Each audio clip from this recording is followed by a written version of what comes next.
안녕하세요. 열린TV 시청자 세상입니다. 오늘 제가 준비한 소식은 영종도의 이야기를 가져왔는데요. 오늘날 많은 사람들이 인천국제공항이 있는 곳으로만 알고 있는 영종도의 선사시대 역사를 이야기해볼까 합니다. 우선 선사시대란 인간이 처음 등장할 때로부터 글자가 만들어져 역사를 기록하기 시작한 바로 전까지를 의미하는데요. 국내에 다양한 선사시대 유적지가 있지만 영종도에도 선사시대 유적뿐만 아니라 구석기, 청동기 등 다양한 유적이 발굴되었다고 합니다. 특히 인천어역시 중구 운서동 1830-1 외 구필지에 방문하시면 영종도에서 발굴된 선사시대 유적지를 볼 수 있는데요. 대중교통으로는 스태츠 티팩 코리아 버스 정류장에서 하차하시면 바로 만나볼 수 있습니다. 영종도에 위치한 삼목도 선사 유적지를 통해 화덕자리와 빗살무늬 토기, 석촉 등 당시의 생활상을 알 수 있는 유적지를 살펴볼 수 있는데요. 특히 삼목도 선사 유적지의 경우 발견 당시 해안에 노출되어 있어 바닷물이 드날릴 때마다 침식되었다고 합니다. 검은 모래층에서 신석기 시대 문화층이 포함되어 있다고 하는데요.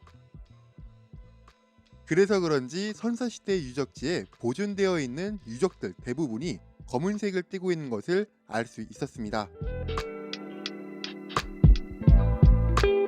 이번에 영종도에 있는 삼목도 선사 유적지를 다녀오면서 영종도에 다양한 문화유산이 있다는 것을 알게 되었는데요. 동시에 아직 많은 분들이 영종도에 있는 다양한 문화유적지를 모르고 있다는 것이 안타깝기도 했습니다. 이 영상을 시청하시는 분들이라도 영종도에 있는 삼목도 선사 유적지에 대해 많은 관심을 가지는 계기가 되었으면 좋겠습니다. 영종도에서 선사시대 유적을 볼 수 있는 삼목도 선사 유적지. 오늘 제가 준비한 소식은 어떠셨나요? 다음에도 재미있고 유익한 소식으로 찾아뵙겠습니다. 감사합니다.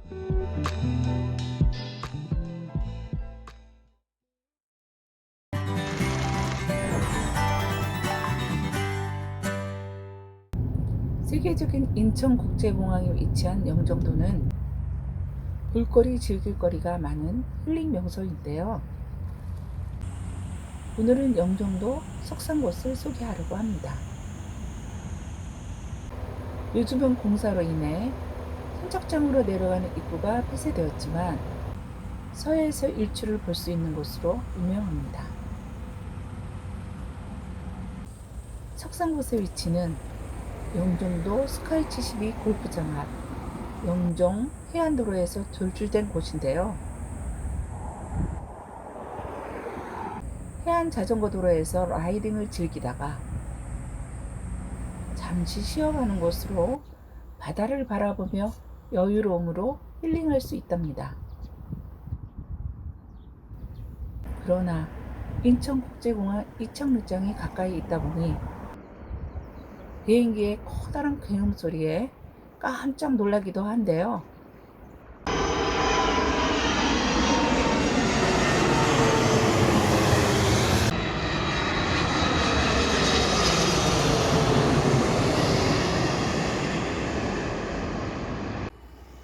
비행기 항공 소음이 어마하지요.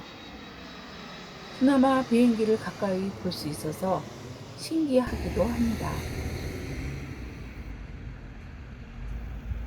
비행 항로에서는 드론 비행이나 연날리기 등이 금지 사항인데요. 이곳에서는 누구나 안전을 위해 지켜야 할 수칙입니다. 석산곳은 일출 못지않게 일몰도 유명한데요. 이곳에서 바라본 야경은 서해 수평선과 인천대교의 구조물이 어우러져 장관을 이루기도 합니다.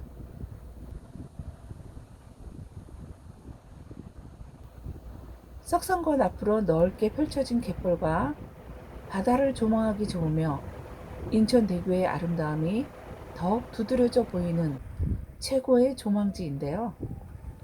자동차 대비에 석산곳이라고 치면 바로 이 포인트로 데려다 주니 더 상세한 설명은 필요 없을 것 같습니다. 날이 좋으면 멋진 일출도 볼 수 있지만 해질녘 야경만으로도 멋진 힐링 명소로 인천 영종도 석산곳을 소개합니다. 시민제작단 김혜옥입니다.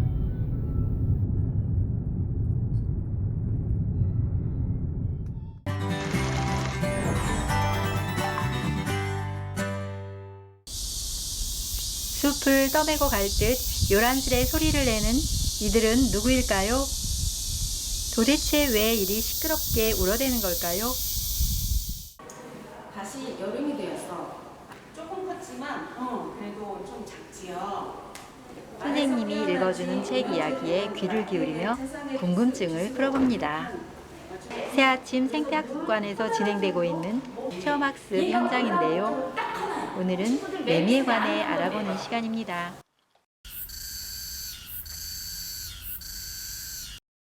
자, 얘는 소리가 어떻게 썼냐면 차르르르르 이렇게 길게 울려. 이 안에는 비었어. 그래서 이 울림판이 있으면 수컷맹이, 없으면 암컷맹이. 선생님 잡아줄게. 네가 한번 쫙 그려봐. 네, 하세요. 여름방학을 맞은 어린아이에서 어른에 이르기까지 시민들의 참여 열기가 높은데요. 참여자들의 반응을 들어볼까요? 이제 매미 소리가 들리면 함부로 하지 않고 관찰하고 신기하게 여겨질 것 같아요. 기억에 제일 남는 게 어떤 거예요? 매미 껍질을 관찰한 것들이요. 새들한테 땅콩 깨서 밥을 준 것이요. 매미에 대해서 다양하게 알아보았고 또 옆에 숲속에서 직접 매미도 관찰하고 매미도 만져보면서 너무 좋은 체험을 한 것 같아서 매미는 종류도 많고 종류에 따라 생김새나 울음소리도 제각각이라 합니다. 우리나라에는 총 12종류의 매미가 있는데요. 다 달라요. 미국에 있는 매미는 17년까지도 땅속에 있는 매미가 있어요.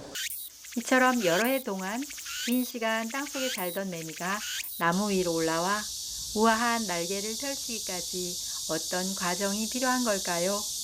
주로 우리나라는 3년에서 7년 정도 땅속에 있다가 비가 오면 땅이 좀 부들부들해지죠. 그러면 그 속에서 올라오는 거예요. 밤새 나무를 오르고 그리고 나서 이제 등이 갈라지면서 머리가 나오고 날개가 나오고 드디어 몸이 다 마르면 그때 날아가는 거예요. 여름 한때 잠깐 나무 위에서 만날 수 있는 매미는 우리 사람들과는 어떤 관계가 있을까요? 여기 사는 새들에게는 굉장히 중요한 먹이가 되고 있어요. 만약 매미가 다 사라진다 그러면 생태계가 무너지는 거에 한 축이 매미가 될 수 있다는 얘기죠. 매미는 사람이 사는 도시가 생기기 훨씬 이전부터 소중한 자연의 일부로 생태계를 형성하며 살아왔고 지금도 그렇게 살고 있는 건데요. 자연이 없이 그냥 그 빌딩만 있고 도로만 있고 그런 환경에서 아이들이 자란다고 생각하면 감수성이 조금 떨어지고 그럴 수도 있기 때문에 같이 공존하는 법을 저는 얘기를 해줘야 된다고 생각을 해요. 새아침 생태학습관에서는 이외에도 다양한 생태, 환경, 체험 프로그램을 진행하고 있습니다. 시민제작단 해안 신명입니다.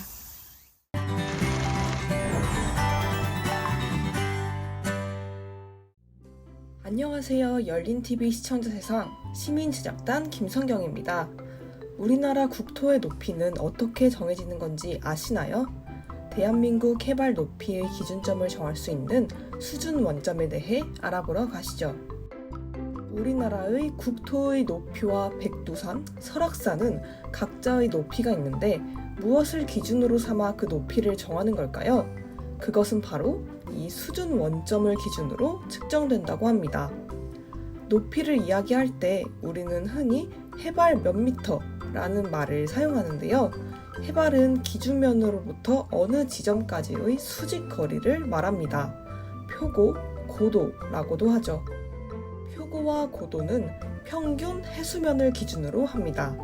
하지만 바닷물의 높이는 동해, 서해, 남해 등에 따라 다르고 밀물과 썰물에 따라 다른데요. 다시 말해서 바닷물의 높이는 항상 변화한다는 것입니다. 따라서 0.00m는 실제로 존재하지 않기에 수위 측정소에서 얻은 값을 육지로 옮겨와 고정점을 정하게 됩니다. 이를 수준 원점이라 하는 것이지요. 우리나라는 1916년 인천 앞바다의 평균 해수면을 기준으로 수준 원점을 정하였는데요. 최초의 수준 원점은 인천시 중구에 있습니다. 하지만 6.25 전쟁으로 기준 수준점이 모두 유실되고 1963년 인천 내항이 재개발됨으로써 인하공업전문대학 캠퍼스로 수준 원점을 옮기게 되었습니다. 수준 원점의 표지석은 굵은 벽돌로 쌓은 지름 3.3m, 높이 3.36m의 첨성대 모양 원형 기둥 보호각 안에 육면체의 화강석 설치대 위에 자수정으로 플러스 표식으로 음각되어 있습니다. 대한민국 수준 원점은 국토의 높이를 측정하는 기준으로서 대한민국 전국 국도의 4km 지점마다 마련된 1등 수준점, 그리고 1등 수준점보다 더욱 촘촘하게 배치된 2등 수준점의 기준이 되어 있는데요. 이러한 중요도와 대한민국의 측지 역사에 기여한 점이 크다고 판단되어 대한민국 등록문화재 제247호로 지정되기도 했습니다. 인천에 대한민국의 높이를 정하는 수준 원점이 있다는 것은 자랑스러운 일입니다. 국토 높이의 측정 기준점이 되는 국가적 시설물로서 학술적, 역사적으로도 가치가 큰 우리의 근대 문화유산입니다. 지금까지 대한민국 수준 원점에 대해 소개해드렸습니다. 이상 시민제작단 김성경이었습니다.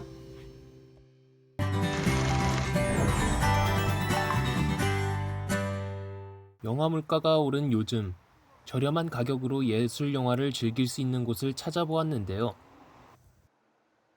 여기 영화공간 주안에서는 저렴한 영화 관람과 매달 진행되는 다양한 행사가 있습니다. 현재 상영 중인 다양한 영화 포스터로 장식되어 있는 입구. 오늘은 영화 전문 리뷰어와 관객들의 의견을 나눠보는 행사가 진행되는데요. 다양한 국가의 영화 포스터가 있으며 상영 예정작도 포스터가 있습니다. 그리고 영화를 관람하면 얻을 수 있는 혜택을 안내해주는 게시판이 있습니다.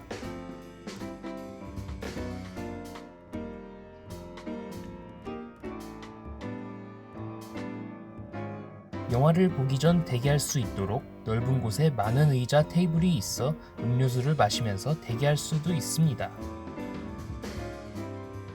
영화 포스터와 함께 사진을 찍을 수 있는 포토존도 준비되어 있습니다.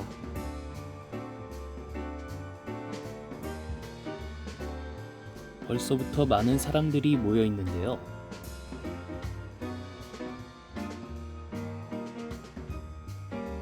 자, 이제 티켓을 구매하러 가보겠습니다.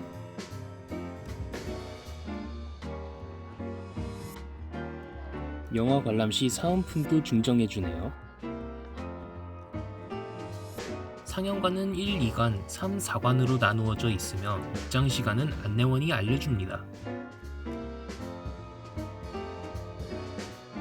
영화는 상영 전 간단한 안내를 한 후 정시에 상영된답니다.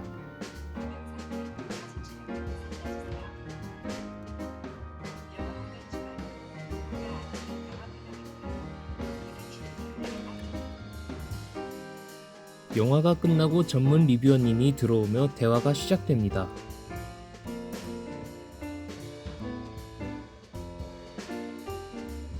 오늘은 영화 전문 리뷰어의 다양한 설명을 들으며 영화에서 놓친 부분들과 관객들의 생각을 공유할 수 있는 행사가 있었는데요. 다양한 관점에서 다양한 해설들을 들을 수 있어 흥미롭고 재미있었답니다. 고전 영화인 만큼 해당 시대에 맞는 연출과 컨셉에 대해 자세히 알 수 있었으며 우리나라와 다른 외국의 관점에 대한 문화를 알아가게 되어 정말 즐거웠습니다. 질문 시간에는 관객들도 적극적으로 대화를 하여 화기애애한 분위기가 된 현장이었습니다. 모두 다 같이 소통하는 영화 관람 어떠실까요? 시민 제작단 유동기입니다.